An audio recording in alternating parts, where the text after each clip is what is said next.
Sundays with Mary.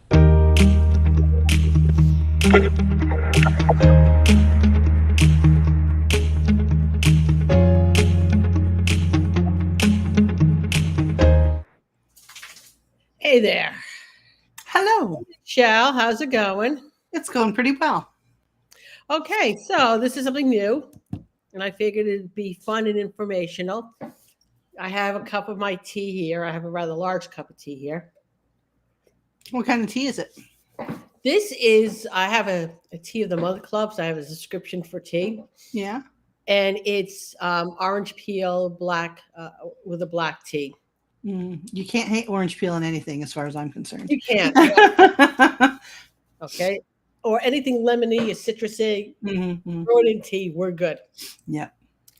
All right. So I guess what I'm going to talk about is crocheting, and what Michelle is going to talk about is quilting. So I guess I'll start off. And these are 4 different size crochet hooks. There are a lot more different sizes than these, but these are very small, medium, and not even the largest. The largest looks like a pole that you would hammer into the ground. And I have one of those somewhere, but it's in my stuff over there. But yeah, absolutely. You look like you can, if it was made out of steak. And steak is what it is. All right. So, but each of these needles are used not for different things, but for different sizes and different types of yarn. Okay. So we take this really small one, and my hooks are so old, they have numbers on them. They don't have, now they're made in it's millimeters. Okay. But this is a steel hook, very small, and it's used for this type of yarn. This is thread, actually. Okay.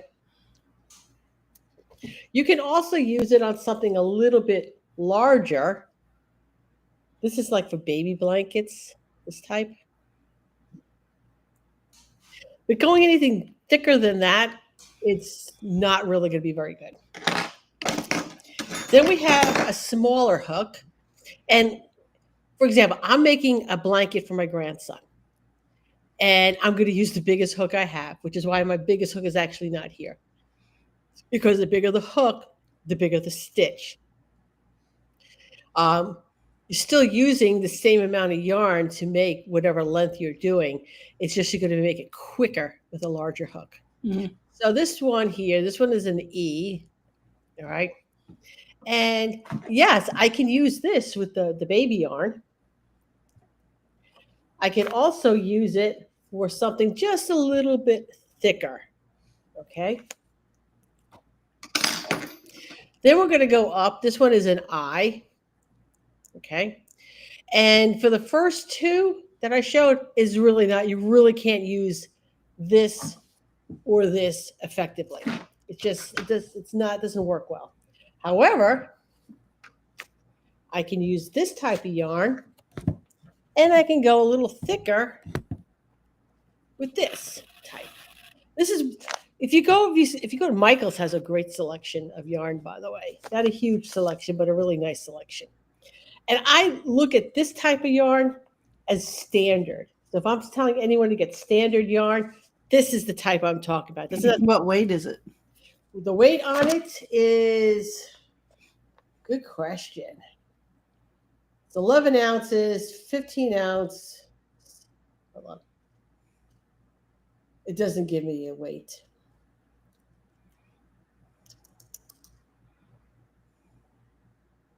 But it's 198 grams for this size. Okay. Yeah, yarn usually goes by weight. There's a number on there somewhere that'll tell you what weight it is, and it'll, on the labels, they always tell you what projects are suitable for that type of yarn and what size needle you might want to use to make that garment. Exactly. So on this one, okay, it recommends that you use either a 6.5 millimeter or 10.5 size. They have knitting needles on this. This is not even a crochet hook. Mm-hmm.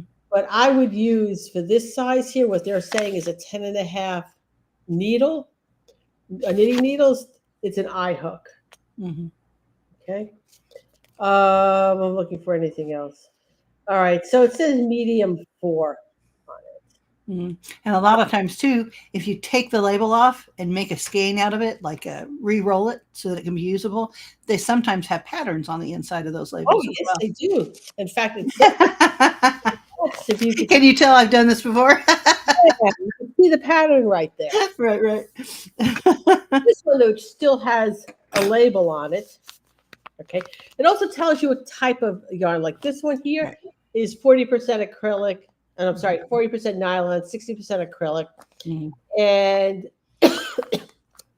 it's 4-ply. The knitting, it gives you the knitting gauge, um, crochet hook size. It's recommending hook size G, which is smaller than this one, Mhm. bigger than this one. Okay. And it has a pattern there too. Mhm. Take off the label for a pattern. You and I'm not going to do that. All right. So those, and I have made with the big tent hook looking needles. I have made. Oh, in fact, right here, this basket. This basket was Oh, that made. is so cute. Isn't that was made Yeah, with one of those tent that's a hook? good use of that thick ass yarn. And it's more than how many? Let me count. Of course, I shredded it, but it's probably got about this, probably 3 or 4. Um, so I would have like 4 balls, and I would just tie it all together. Mm-hmm. That'll No, be. that's a real pretty pattern. It is a really pretty pattern. Mm-hmm. Where I have it, I just went up to my attic and got out a whole bunch of yarns and my crochet hooks, which have been hiding up there for a long time. Mm-hmm. And I have a load of knitting needles, which I'm not going to use because I don't particularly care for knitting, but my mother did. So we're talking knitting needles that are probably at this stage, probably about 100 years old. Mm-hmm. That's amazing. I Yeah. love to knit more than I like to crochet, just Oh, because the knitting doesn't hurt my hands as bad as the crochet. oh, For see, some reason, the motion of it, after a while, they just start to ache. But if I knit, then I'm okay with it. My hands will do that. oh, see, and I'm the opposite. I can crochet till the cows come home, but Mm-hmm. put a pair of knitting needles on me, and I'm in agony. Mm-hmm. This is just all how we've damaged our hands uniquely. Well, yeah, that's exactly it. Mm-hmm. Right. So you want to talk a little bit about quilting before I demonstrate a couple of stitches? Sure.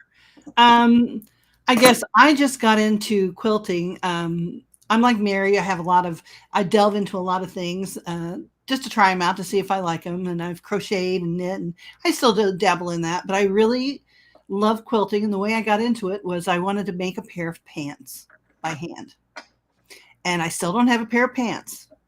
But what I thought was, if I just do a little sampler quilt and get used to the machine again, because I used to sew a lot back in the day, I would absolutely flow into making my pair of pants. I have a pair of pants cut out, sort of, and sewn together, sort of, but I don't have a usable garment. But I have a bunch of quilts because I made them. And then, of course, you get into, and I think this is in a lot of artistic things. There are foundational things that you can do, but really it's all art. You can do really whatever you want. There are foundational things that you should know about your machine and thread and needles and things like that. But it's not just about sewing squares together. Now, some people love that. Some people adore, making the patterns and following what somebody else has done. I, on the other hand, of course, have to make it as hard as possible. So if it's not hard, I don't want to do it. So I decided to make art quilts. So now I do all kinds of weird stuff that is not putting squares together. I have the ability to put your photographs on fabric and make a very personalized, customized quilt. I cut out weird things and make a art quilt that is huge and can fit on your bed. That's personally tailored to the person I'm making the quilt for. I had no idea how much fun it could be. I mean, it's frustrating, but I really love it. I really love it, and I found that in all the blogs and the Facebook groups that you find, of course, there's Facebook groups for everything. Everybody's worried about doing it correctly, lining up their squares and this and that and the other. And I'm like, you know what? I'm not going to make a quilt that I have to line up a square. I don't want to do that. That's not where my joy is. My joy is making something that's unique. I don't want to follow somebody else's pattern. I don't want to do any of those things. So, Yeah, we'll get into patterns too, because for crochet patterns, there's one or two ways you can get a pattern. It can be where they just write out the directions for you and you just follow along, or they put it on a graph for you. I love the ones on a graph, but don't think you can't screw those up either. oh yeah, yeah, you can. And then you're like, well, but here's the beauty of things like that. Unless you point out your mistakes, No one knows they're there. who's going to know it? Mm. No one's going to know Well, it. if I held up some of my crochet pieces, you would absolutely know it. So I still have them. I tried making gloves the very first moment, and they are the biggest, most in Emerald City, Wizard of Oz, Yeah. when the guy opens the door and he's got these giant gloves. That's what they look like. Oh, okay. Well, They're amazing, but you need to live in Alaska to use them. all right. So then they become a decorative piece. Yeah, Throw a ribbon on it and some dried flowers and smack it up on your wall. exactly. That's the and the wreath on the door. Yeah, my daughter, when she was first working, she worked for, oh my God, let's go back in the day. She worked for Joann's. Mm. Okay. And they would give their associates the material to make projects. And then those projects would go up on display. And my daughter, who had absolutely no interest in doing any of that, would give me the supplies and I would make it, and she'd bring it to work as if she made it. And they thought she was amazing. And I was just, it was a load of fun. It's like a ghostwriter. I'll do it for you. You just bring home the stuff, and Right. Whatever it is, I will do it. Except knitting. Please don't ask me to knit. Oh, that's hilarious how opposite we are on that. Yeah. But I do enjoy crocheting, and I do like some of the things that you can crochet. However, it's just easier on my hands to knit. I want to knit one of those fisherman sweaters with the boat neck and the rough edge unfinished. Okay. Oh, I love that look. Yeah, and here's the thing. There are some people who say that you can't, there's things you could do with knitting that you can't do with crocheting, and I'm saying that's a load of crap. There isn't a single stitch in either category that you can't figure out how to do, whether you're knitting or you're crocheting. Mm-hmm. Okay. So there we go, crocheting. Right. Let me just demonstrate how easy it is to get started. And one of the things I bought, which is like one of my best investments, which I don't have here, it's in my kitchen, because that is where I am working on the blanket for my grandson, which has so many different color changes. There's like 12 balls of yarn. I got an automatic and an electric yarn winder. Oh, nice. Oh my God. It is like the best $40 I've ever spent in my life. All right. So to make crochet loop, all right, you can see this. You got to go around. Can we see the loop? Can you see what I'm doing?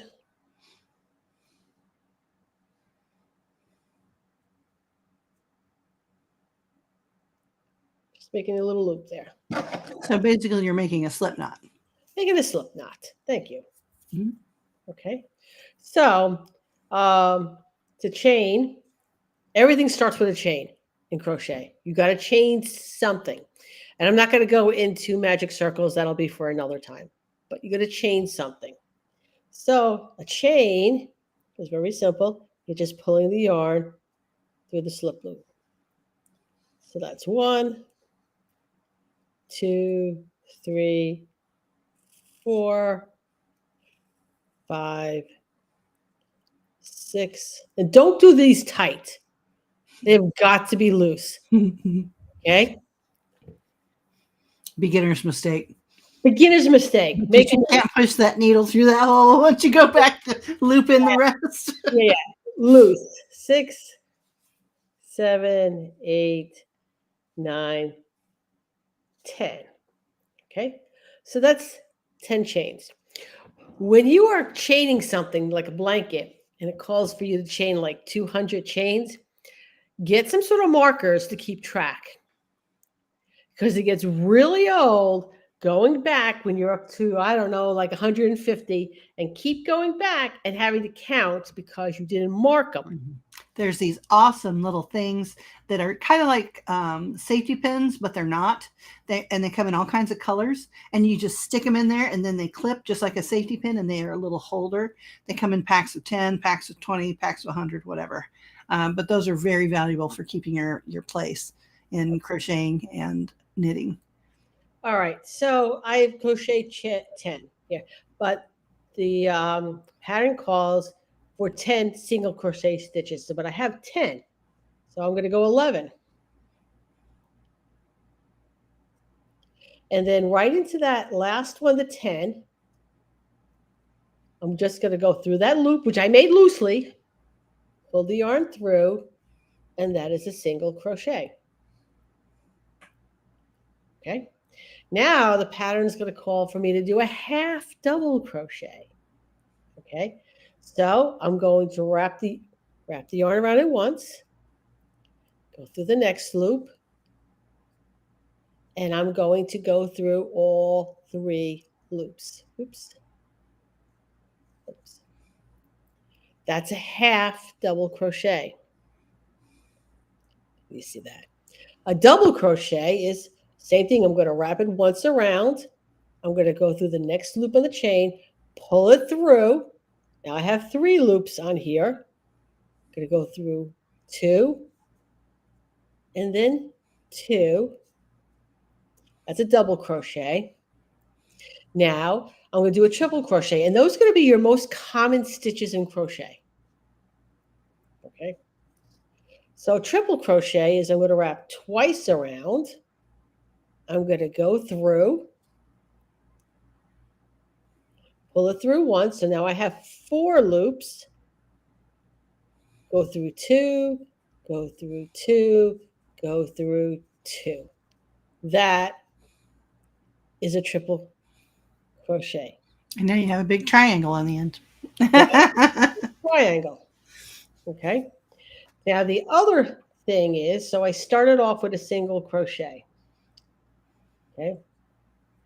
So that extra stitch that I did making this 11, that number 11 doesn't count as a stitch.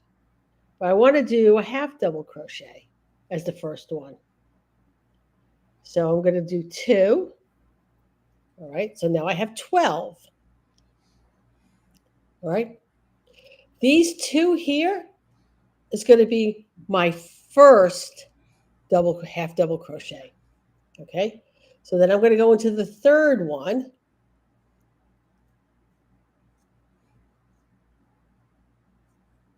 And now I have half double crochet. And if you don't like the way it looks, you could say the hell with that. And you go into the second one. And now I have 1 half double crochet. What I like about the half double crochets, it makes the stitches a little puffy. Okay. Now I want to do a double crochet. So now I'm going to add another stitch. And for this one, the first 3 stitches, that is my double crochet. So I'm going to go into the 4th stitch. 1, 2. So the 2 stitches I have here, all right, you have the double crochet, and the top of this chain is actually the second double crochet. Then I want to do a triple one. So I'm going to have to add another one. That's four. One, two, three, four. So 1, 2, 3, 4, that's my first triple crochet.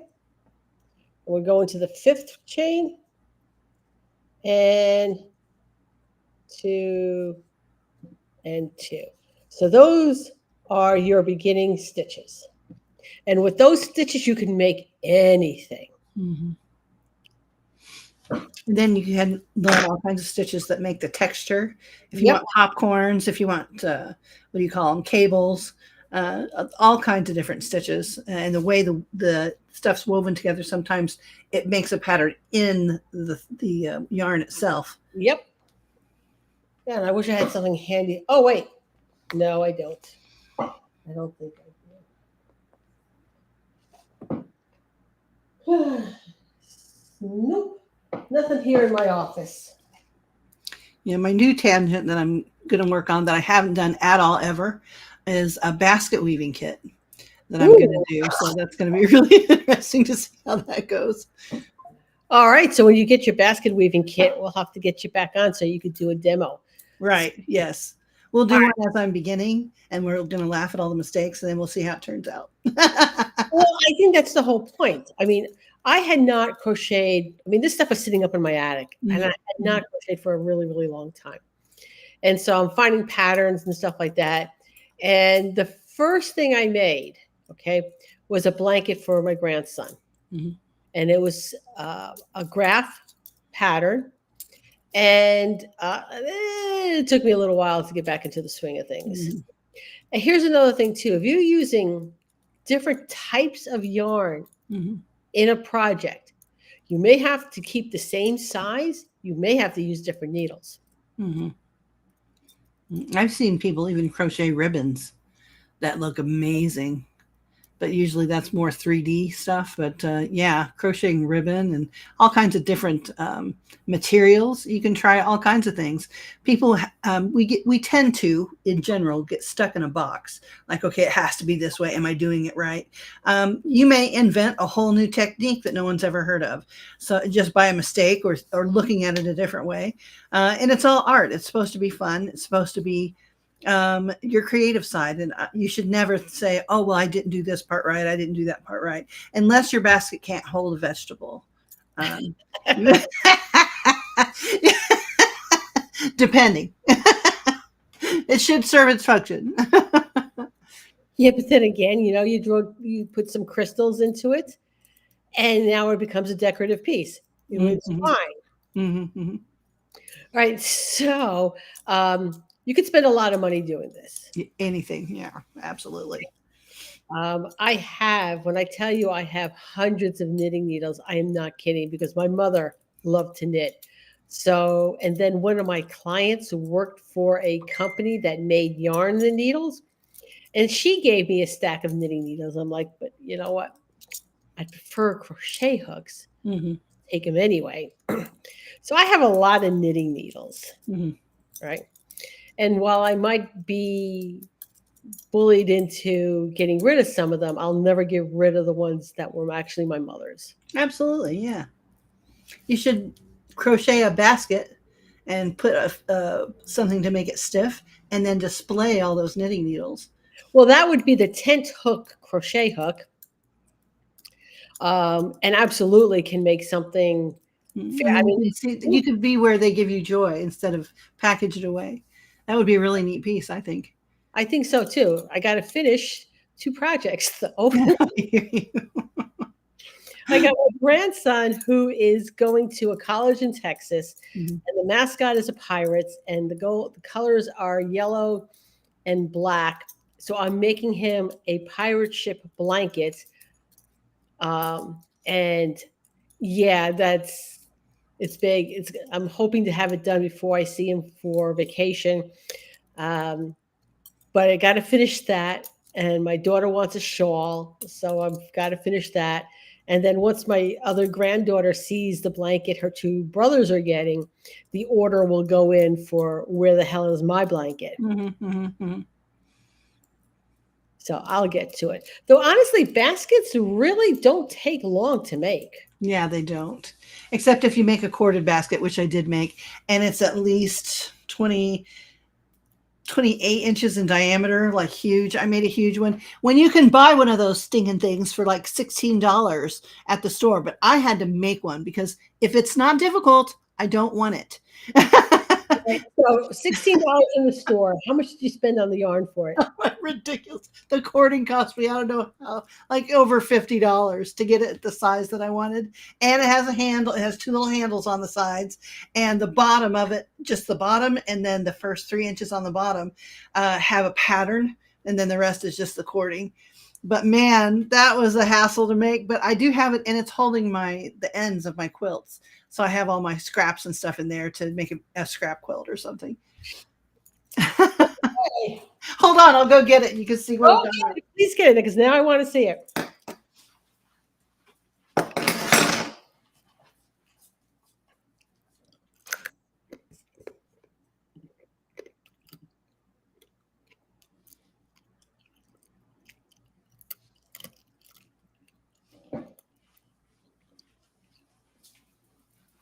Oh, it has more of a pattern on it than I had remembered. With this stupid thing. But no one has one like it. Oh, nice. Oh, nice. See? Isn't that crazy? I made that myself. That did not come from a store. So that's why I wanted to do the wood baskets. So that was the inspiration for that. So I have a kit that makes 5 small baskets. And I remember saying before that I have this dream in my head because I garden as well. Mary gardens too, but I garden and I want to go out in my garden and I want to harvest wearing clothes I made, shoes I made, and the baskets that I made. And even if I have to do it just one time, I just have that dream of doing that. Make sure somebody video records that. Right. Right. I ordered a bunch of linen, and I'm going to make a whole linen wardrobe, and it's sitting in there. But for some reason, I have to get over this issue of making pants. I have to make a pair of pants. I did make a blouse out of linen that I love, but it's not. It's one I would wear and enjoy in my home. Let's just say it that way. Okay. You can wear it outside, but I'm still trying to learn how to work with the fabric and how it fits my body. And I do have a dress form that I use. So we're getting there. Okay. So next week, my guest is going to be Angie Coates, and we're going to be talking gardening. Because as soon as this is over, I'm heading over to New Dungeness Nursery so I could buy a Bing cherry tree. Oh, nice. Yeah. So, all right. We'll see everybody next week. Thanks, Barry, for having me. Oh, thank you for being here. I appreciate it.